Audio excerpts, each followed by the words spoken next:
academy. Chop my big chest, where the best is a philosophy. Drinking at lunch brings verbal skills like a sucker punch. Welcome to CMB. Yeah, yeah, CMB. Yeah, yeah, CMB. Yeah, yeah, CMB. Yeah, yeah, Now this story starts back in 2019. And back in 2019, I followed this story very closely. And it's not because it's a murder or it's a salacious story. It was actually, the interesting part to me was how the internet reacted to this heinous event. So the basic story is that back in 2019, this girl attempts to kill her boyfriend. She gets sentenced to attempted murder and she goes to prison. The internet reacted unusually because she was attractive. And that was the main reason. You have someone who's committed a horrible act and is getting treated very differently from other people because they're attractive. The reason this has sparked interest in me again is because just recently she was released from prison, and on Tokyo Reporter, they released a transcript of the trial, some of the questions and answers from 2019, which is sort of an insight into Japanese courts that we don't normally get. So I want to go over a bit of the history of the story, then we'll read the transcript. And just remember, the whole time, Japanese men on the internet are white knighting this girl so hard. They're saying that she's innocent. She shouldn't be punished because she's too beautiful. If she had been with me, this wouldn't have happened. That was always the part that was rolling around in the back of my head, is that this woman attempted to kill another human being and they were willing to let it go because she was cute. And I think what made it, one of the things that made it worse was the media was calling her a real life yandere. So that is the character in anime who doesn't show outward expressions of emotion. She gets very jealous on the inside. She loves very passionately. In some anime, they would make it that she would kill for the person she loves. So they've made it already like she's a character in anime, appealing to these anime nerds, these guys who way overreacted. And again, these people who started making fan art and started doing stuff on the internet to say, she's amazing, she's wonderful, she shouldn't be punished because she's beautiful. And she was just doing this wonderful thing. She was killing because of her jealousy, but her jealousy was an indication of how strongly she loves. And if she loved me, then this would never have happened. But let's get back into reality.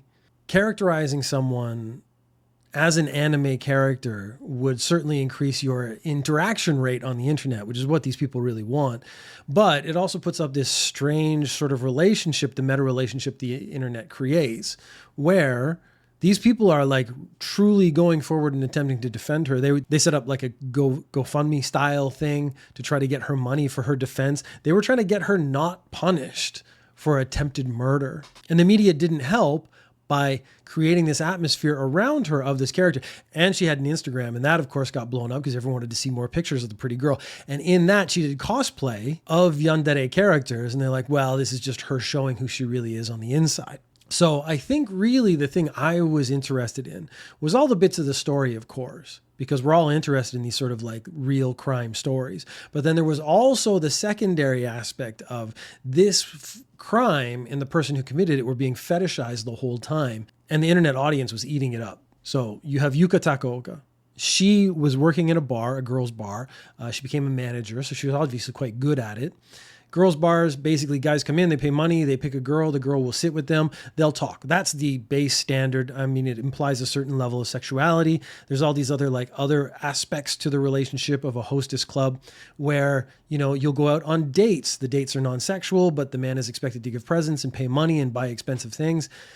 One of the scams, I don't know if it's a scam because the people are going for it, they kind of know what happens as well, is that on my birthday, let's say, I would go to the 5 men who love me the most, who are my most regular customers, and I tell them I want this very specific watch, or I want this very specific bag. And I get 5 of those, and then I can return 4 and then keep the one and say, oh, look at this bag you gave me. I love it so much. But then I also got the cash money for the other 4 bags. So this is the kind of relationship that is created within the hostess club atmosphere. This is also what happens on the host side, which is men basically manipulating women into giving them money for the exact same thing, this sort of fake meta love relationship, which is what her boyfriend did. Her boyfriend's name was Phoenix Luna. That can't be his real name, but it's actually a pretty good name. You know, I'm going to name an anime character. I might name him Phoenix Luna now. Both the man and the woman in this relationship had this job where they created relationships with other people in order to extrapolate money from them. They moved in together. Now she was looking, this is the version of the story. She was looking at Luna's phone while he was in the shower, and she found pictures of him with other women at the bar. Now, remember, that's his job, to go to the bar, talk to women, sit with them. They take selfies, whatever. They try to put on this great atmosphere. They just do this all the time because that's his job. His job is to make these women actually fall in love with him so they will come back more, spend more money, give him more money. That's how he makes money. She does the same thing. Maybe it's at a manager level. She doesn't do it so directly anymore, but she teaches the other girls how to do it. She tries to develop these relationships so that the bar makes more money so she can make more money. Like, this is not something that should be a surprise to her. But she immediately connected, if she's taking pictures with these women, then he must be sleeping with these women. And she got insanely jealous. This is another part of the yandere character attributes that everyone was playing into, thinking this was so great that she was fulfilling this fantasy character so much. So in Takaoka's mind, this meant that he was having sex with them. So she waited until 3:50 in the morning so that he would be dead asleep. She got a knife from the kitchen and she stabbed him in the stomach. He woke up and he struggled and he managed to get to the elevator before he collapsed. She, for some reason, brought him down to the lobby. So she must have actually pulled him out of the elevator as well. There's a bit in there that's sort of unknown, but basically it was discovered. He was laying on the floor, bleeding out. She's sitting on the floor, smoking a cigarette and talking on her cell phone in sort of pajamas and like slippers. Her legs and her arms are covered in blood. There's blood all over the lobby floor. She wasn't calling the police. She wasn't trying to save his life. She was just sitting there talking on the phone. I don't actually remember if it was revealed who she was talking to. A passerby came and saw all the blood and called the police. So that is how this was discovered in the first place. The photos in the lobby are what made her famous. Now, the most famous picture is her sitting on the lobby floor on the phone. She's wearing sort of a black shirt and not much else, some slippers. And so, of course, the fetishization of this person began immediately there because she has her legs out and she's covered in blood and it's exciting and sexy and dangerous. And that's the bit that everyone wants to see. So, and she's just ignoring the police at this point. So she's sitting there talking on her phone, ignoring the police officers who are there. The shocking bit to me was the boyfriend is sitting in the background. He's just bleeding out. Like, he's going to die if someone doesn't take some emergency action. The police don't seem to be making any moves to actually make that happen. I don't actually know what the proper procedure is there. I assume separate the two and immediately start performing first aid on the man and arrest the woman since she seems to not be injured. We don't know what happened at this point if you're the police.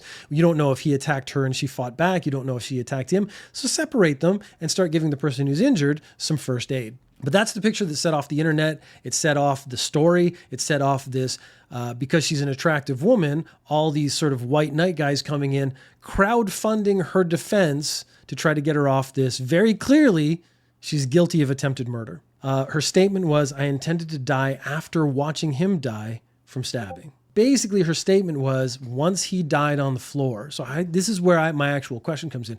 Why did she take him to the lobby? If she was just waiting for him to bleed out and die, once he died, she was going to kill herself. There didn't seem to be any reason to take him to the lobby, and it seemed weird that she started calling someone on the phone. That is all information that is lost to history at this point. Then the article started coming out, and they started calling her the too beautiful criminal because she's cute. And by Japanese standards, she ticks every box. She's cute and sexy, and that's sort of this whole atmosphere of attractiveness. And then they add on this other layer, this yandere sort of anime thing they've thrown into it. And again, the media threw this into it right away. They leaned into this hard, setting off this whole crazy fetishization of this person. So this was published on Tokyo Reporter, and C. McBee is a podcast, so of course I'm going to read it to you, but if you're on the YouTube channel, you can read along with it. What follows is a transcription of some of the questions by her lawyers. In it, readers learn the details of the innocent, how it happened, how it ended, and her later regret, reports News Post 7. This is back from December 9th, 2019. Let's go back to the time of the incident. After Runa arrived at around 3 p.m. on May 23rd, we put up the curtains together, talked, and had sex. What did you talk about? Apparently, he had made a reservation at a hair salon that night, and his boss had asked him why he was meeting with me outside the bar. Now, this is one of the things about being a host or hostess. If you meet outside the bar and you start dating or forming an actual relationship, that will actually take money away from the bar. So they want you to keep the customers coming into the bar as often as possible. So having these relationships outside can actually be very dangerous for the bar. Maybe you form a real enough relationship that you stop working at the bar, and then he loses two streams of income because you're not there to attract more people, but then also the people aren't coming in to give them money. Why would your boss say something to you if you met Takaoka outside the bar? Because if I meet him outside the bar, I would stop coming to his bar. Oh, that's actually what I just said. After that, he fell asleep, so I went to the kitchen, and my desire to kill him and die remained the same. So I grabbed a knife from the kitchen and went to him. So again, she saw pictures on his phone of him doing his job, sitting in the bar, talking to other women, taking selfies, and she immediately extrapolated that they must be having sex as well, so he was cheating on her. What was that knife? On the morning of May 23rd, I bought it at Don Quixote in Okubo. After work for household purposes, I had no intention of killing him. I just bought it for household purposes. How did you hold the knife? This is, again, the bits that for me as an outsider are very interesting because I don't know what kind of questions they ask in a Japanese court. I don't know what is important, what is not important when they're talking about an attempted murder because this is all new to me. I held the knife in both hands and stabbed him in the stomach as he was sleeping. What was he wearing? He was wearing a pair of pants. Where were you positioned? I was standing in the middle of Runa's torso on his left side. How did you hold the knife? So he's asking it again. I held it with both hands. What direction was the blade facing? I don't remember. I stabbed Runa in the stomach. What angle was the blade at? It was a right angle to him. How many times did you stab him? Once. So this is trying to make sure that all the details are accurate. So there is some perhaps suspicion that maybe she's just saying this, maybe she's covering up for someone else. So she has to get all the details right to actually prove that she was the one who actually tried to kill the guy, even though she's admitted to it very directly and very obviously. After you stabbed him, he tried to get up. So I got on top of him to stop him from getting up. And he tried to let me go by choking me. So he tried to get her off of him by choking her. What kind of conversation did you have with Runa? He said, okay, I love you, so let's stay together forever. So I said, I love you, so let's die together. He put the knife under the bed and said, I won't tell the police, but I'll call an ambulance. So I took his mobile phone. So he's now in a strange negotiation phase where he's been stabbed. He's trying to get away from her so he can get to the hospital. He's saying, I won't hold this against you. I won't call the cops. We'll just say it was an accident, something like that. She doesn't believe him. She just wants them both to die. Why did you put the knife there? When I stabbed him in the stomach and saw the pain on his face, I felt really regretful. And by that point, I think I had no longer any intention of killing him. So this is in the moment when it's real. She suddenly thinks this was a bad idea. I regret it. This must actually happen so much. What happened after you took the mobile phone away?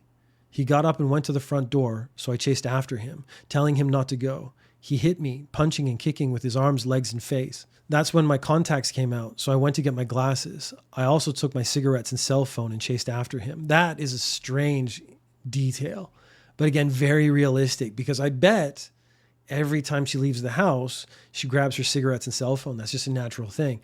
I always just reach for and grab my keys to the house before I walk out the door. And I bet even in an emergency situation, I would instinctively just do the same thing. So I think that's probably why this panic, this stress, she just did what she always does, grab her cigarettes and cell phone. The lawyer asked the same question though. Why the cigarettes? I don't know, but I found myself holding a cigarette. I found Runa lying at the entrance. I was so regretful that I called the police. Now that may not be true. This is her testimony from 2019.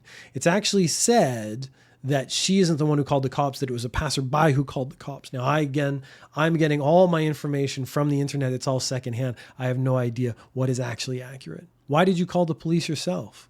When I saw Runa's blood and how he looked in pain, I really regretted it and realized that I had done something terrible. I didn't want him to die, and I was so scared of him dying that I called the police. You told the police something different. You said to them, and then it's a quote, I heard a woman scream when I was going down the emergency stairs, so I knew I couldn't die with him. I was really panicked at the time and I said yes to what the police and prosecutor said, but what I really regret most is having stabbed him. So she's saying in the moment she called the police, she just started saying whatever she felt she needed to say in the moment. I think that's a very realistic answer, to be honest. Please tell us about when you called the police. They first asked me if it was a crime or an accident, and I answered crime. It seemed like they thought it was a prank, so I told them the same thing over and over again. This is an interesting reaction because I think in other countries, if you say I just stabbed someone, it's never going to be taken as a prank. But Japan being such a generally safe country, the police probably are like, we want to make sure this is a real crime before we take our time on it. What happened? I told them my name, Runa's name, that I had stabbed him, that I was at the entrance, and that we needed an ambulance. I explained what I had done and made sure everyone asked me. Why did you stab him?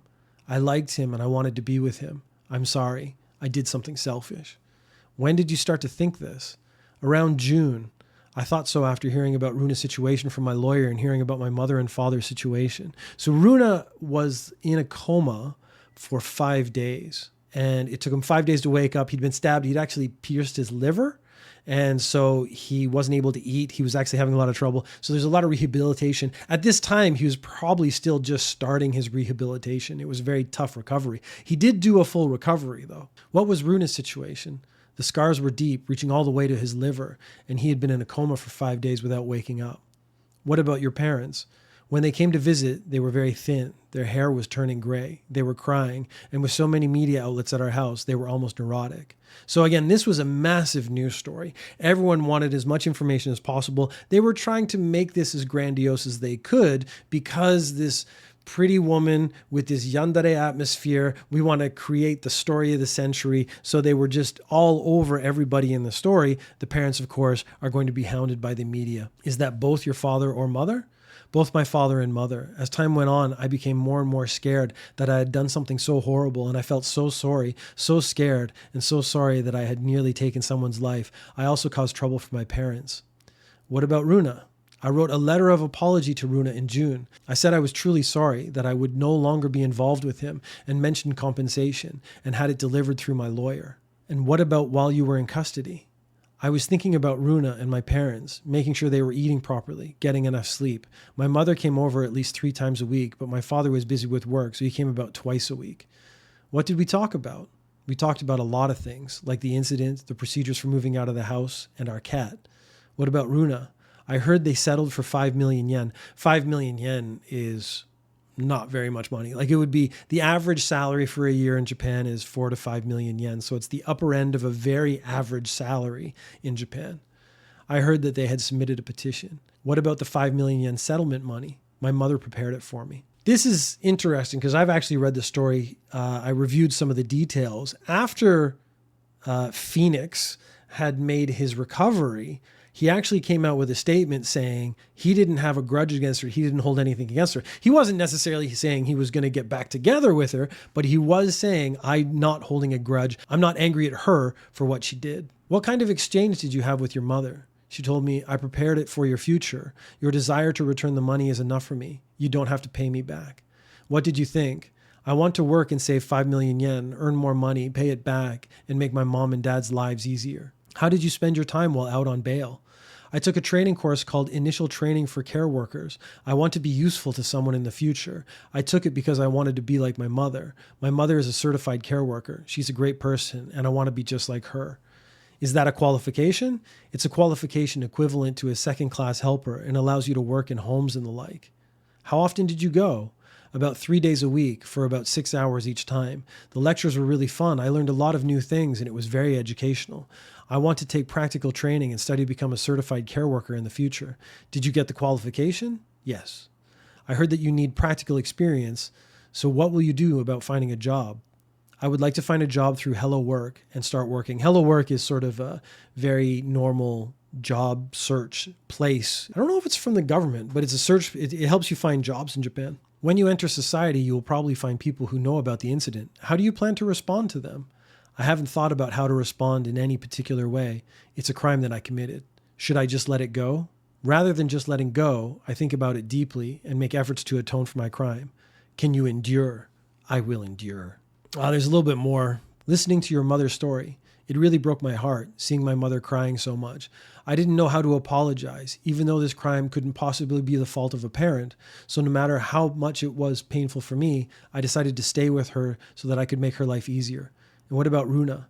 No matter how much I apologize, I can never apologize enough. It's a crime I can't atone for, even if I spend my entire life doing it.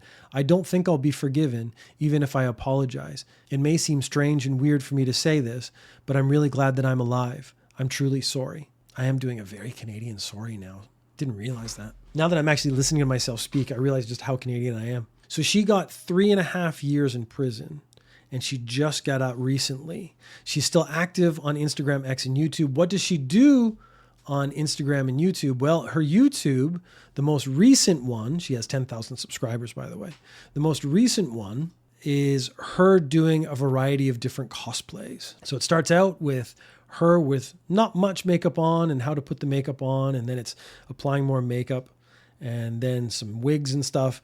And this is 2 hours long. So I don't know if she's going to be making enough money off this, but again, the people who are watching this, it's a question of, are they interested in her as a cosplayer, as a beauty influencer, or are they interested in her because of his dark criminal background that makes her attractive in a different and unique way? She's not doing care work.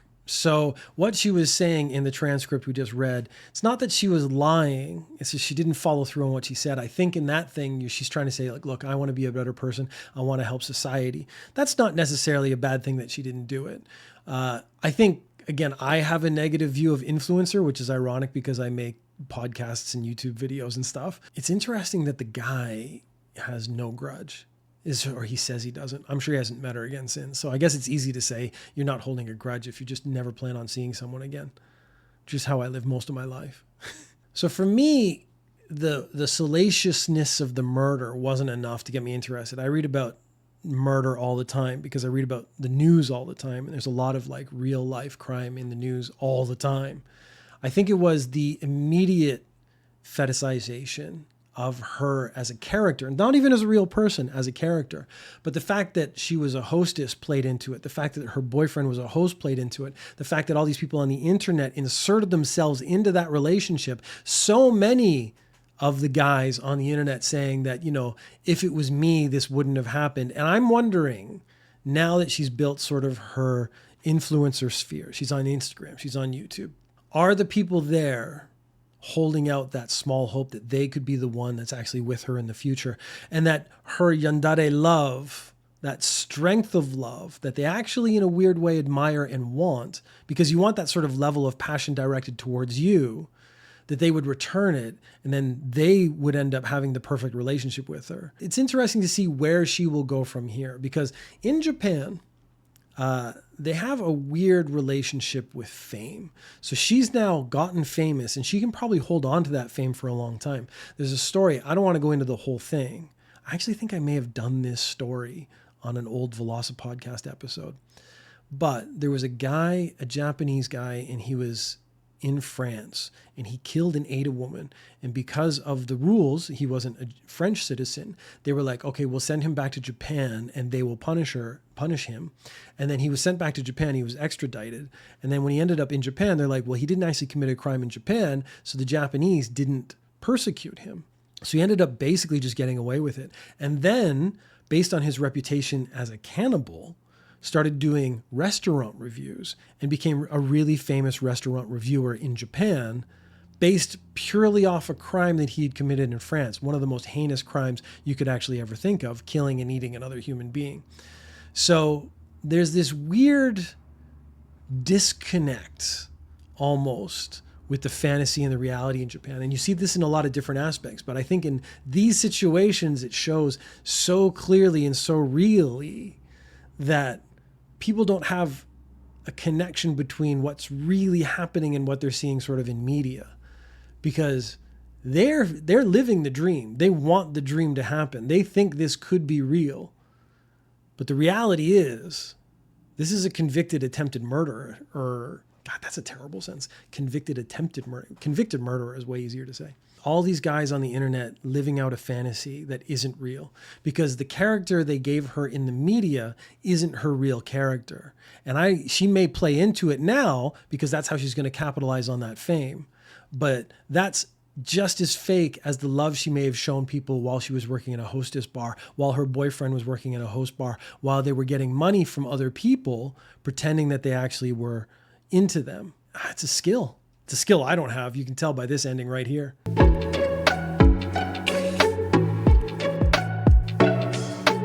Enter the mind of the academy. Shock my big chest, where the best is a philosophy.